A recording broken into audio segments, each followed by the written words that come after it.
Inclusive, o presidente da Câmara, Hugo Motta, se posicionou sobre esse tema e ele disse que essa fala do ministro Gilmar Mendes é fruto da polarização.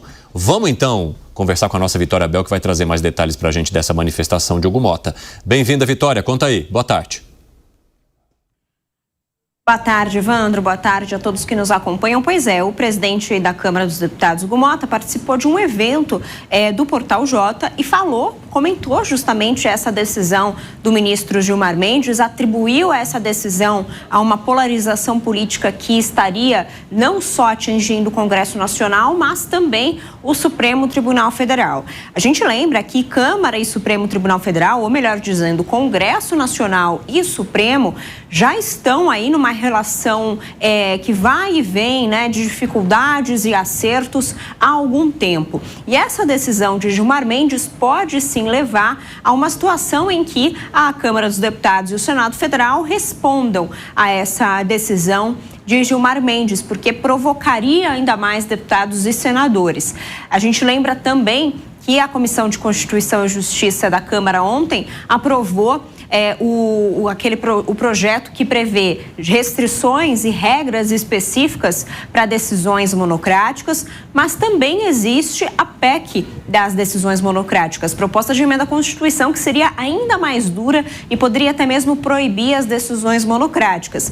E já foi aprovada no Senado. Resta saber se Hugo Motta iria pautar essa PEC. E é isso que deve ser discutido ao longo da próxima semana no Congresso Nacional, na Câmara dos Deputados. O assunto deve aflorar entre os deputados na semana que vem. Vamos ouvir um trecho da fala do presidente Hugo Motta. A decisão do Supremo Tribunal Federal acerca da mudança do rito, dessa questão do impeachment de ministros do Supremo, eu penso que ela é fruto muito da polarização política que hoje estamos vivendo. Você tem um certo movimento de posicionamento, principalmente ali no Senado, acerca da possibilidade de se realizar o impedimento de ministros da Suprema Corte. E tudo isso vem a calhar com aquilo que falei um pouco antes, que é entre a independência e a harmonia entre os poderes. Quando há essa interferência, é muito ruim. Muito ruim. Pois é, presidente da Câmara, então, com essa fala, a gente também coloca nessa equação política o presidente do Senado, Davi Alcolumbre, que também se manifestou contra a decisão de Gilmar Mendes ontem mesmo, depois que a decisão foi divulgada. Então, os dois presidentes contra essa decisão. E a oposição também contrária, entre os governistas, que a gente conversou até o momento, existe uma certa divisão.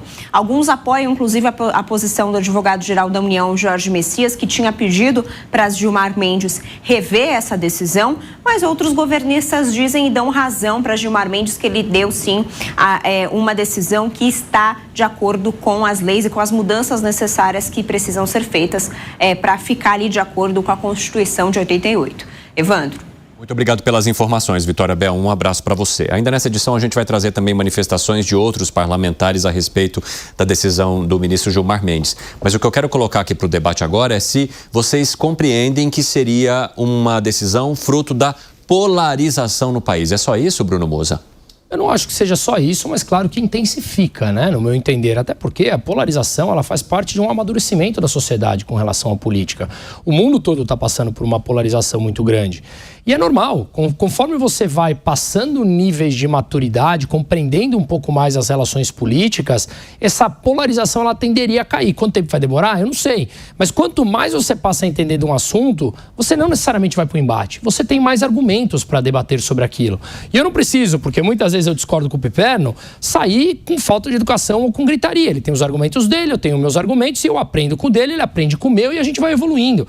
Eu acho que a sociedade faz parte, e a gente carece desse tipo de amadurecimento que vai acontecendo aos poucos. Mas é inevitável que o que nós estamos vendo agora, no curto prazo, o choque das placas tectônicas são inevitáveis.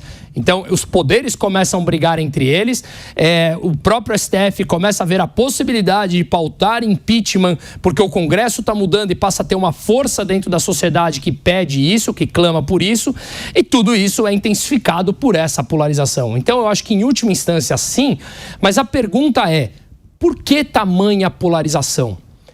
Ao invés de só jogar a culpa ou a responsabilidade na sociedade, será que cada um dos poderes, principalmente o judiciário, não está passando e muito de suas competências legais e isso estimula tudo isso dentro da sociedade? Ô Zé Maria Trindade, a gente sabe que do lado da oposição há uma pressão forte para se pautar impeachments de ministros do Supremo Tribunal Federal, principalmente do ministro Alexandre de Moraes. Mas eu quero saber de você qual é o clima no Congresso Nacional, eu digo entre os líderes, entre os presidentes do Senado, da Câmara, em relação ao Supremo Tribunal Federal. Como é que eles enxergam essa relação e a maneira como o Supremo tem atuado ultimamente?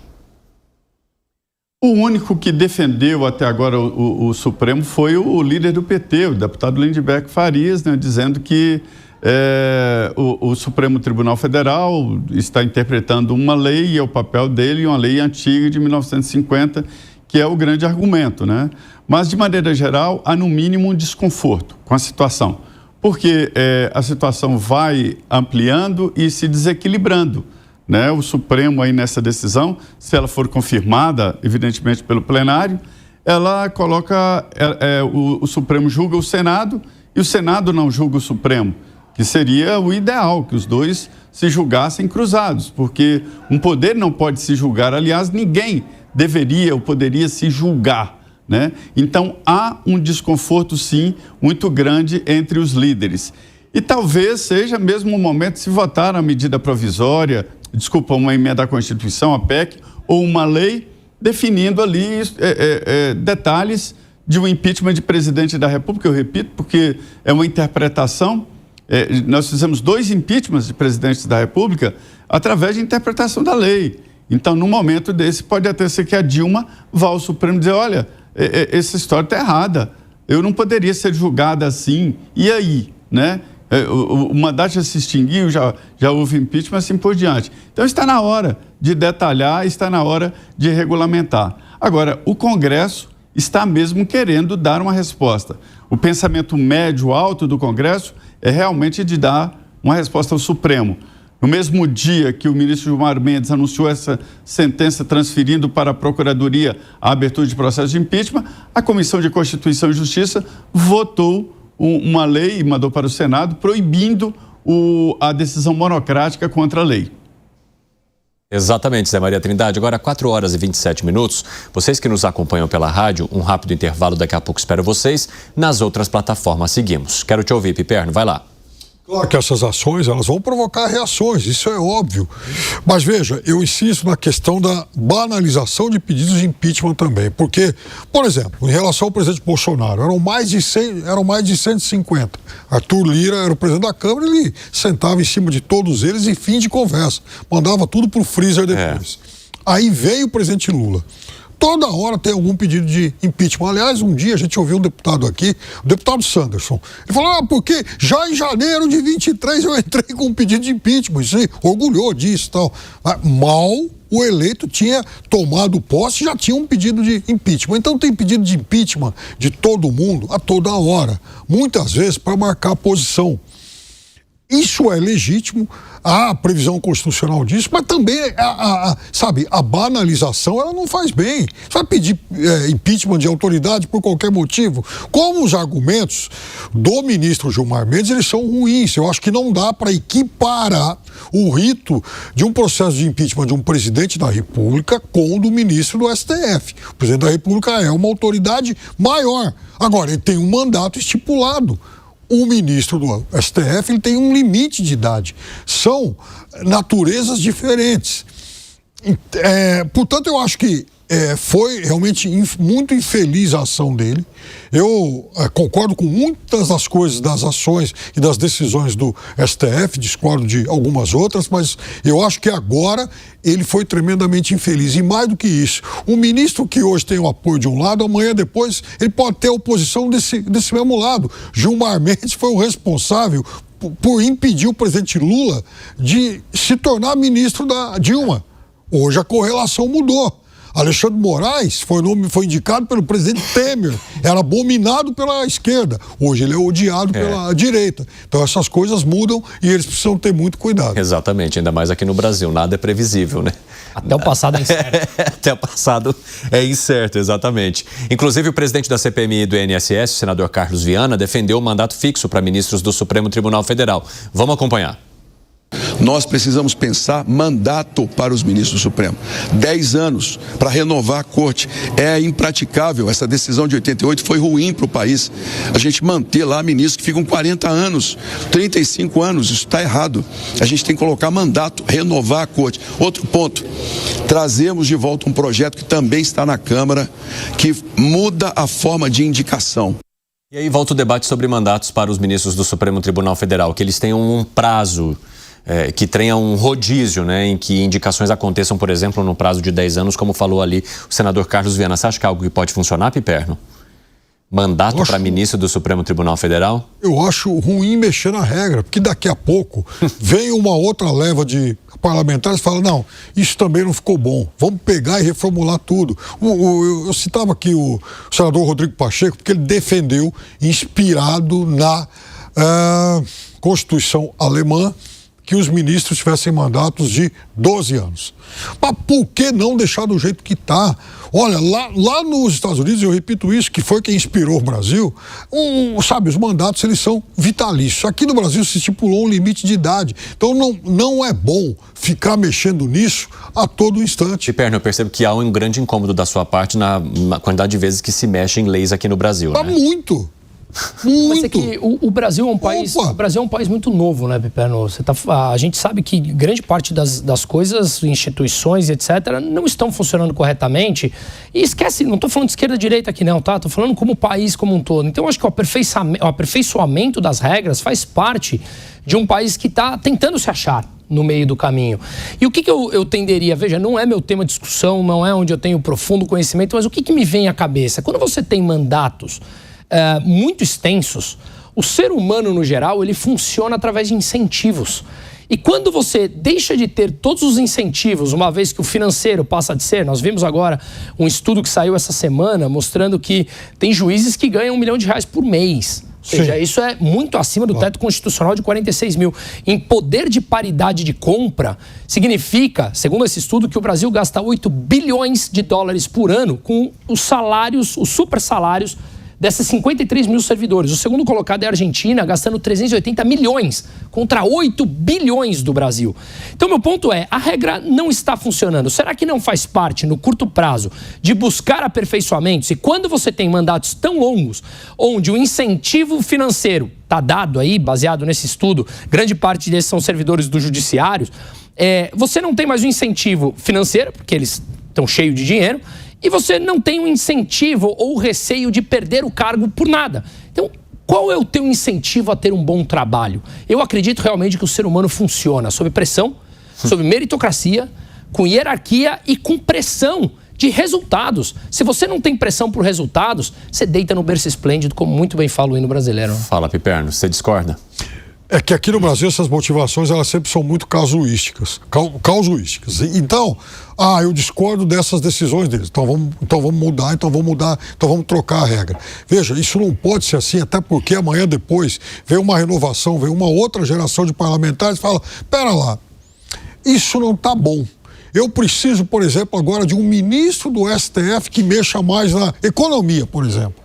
Mas aí precisa aprovação do rito legal e não ele simplesmente falar que quer e muda essa regra. Não. Eu tô falando exatamente de uma outra geração de parlamentares, um outro partido, uma outra força política que se torne hegemônica e fala, não, agora eu vou querer ministro do STF que pensem como eu. Então, nós vamos aí sim passar a ter uma estabilidade muito grande. Toda hora vai mexer. E aí eu acho que não pode ser assim. Por isso que eu acho que o Brasil tem que ter muito cuidado em relação a isso. Eu sempre brinco aqui com a história do Banco Central. Por mais que o Lula esperneie contra o Banco Central, nem o Lula foi capaz de chegar e falar assim, opa, pera lá, agora eu vou, enfim, nomear uns 3, 4 diretores aqui, mais alinhados, por exemplo, com o pensamento do Pesson. Em tese ele poderia fazer isso, mas não fez, ainda bem. Então, eu acho que assim, tem coisas que não é muito bom a gente querer ficar mexendo sempre. Olha, eu quero inclusive chamar aqui também o Zé Maria Trindade para falar sobre essa situação do senador Carlos Viana e como é que você avalia essa possibilidade de mandatos, hein, Zé? E todas as discussões que vão vir em torno dos ministros do Supremo agora com essa fala de Gilmar Mendes. Se a ideia era tentar impedir os pedidos de impeachment, na verdade ele só colocou mais fogo no parquinho, né? Colocou em evidência, parece até, hoje eu vi lá que parece até que estavam combinados ali Gilmar Mendes e o presidente do Senado e tal, mas a verdade, agora há pouco o Piperno falou que não entendeu ainda a ação do Gilmar Mendes e o Bruno também disse que não entendeu e ninguém entendeu por aqui.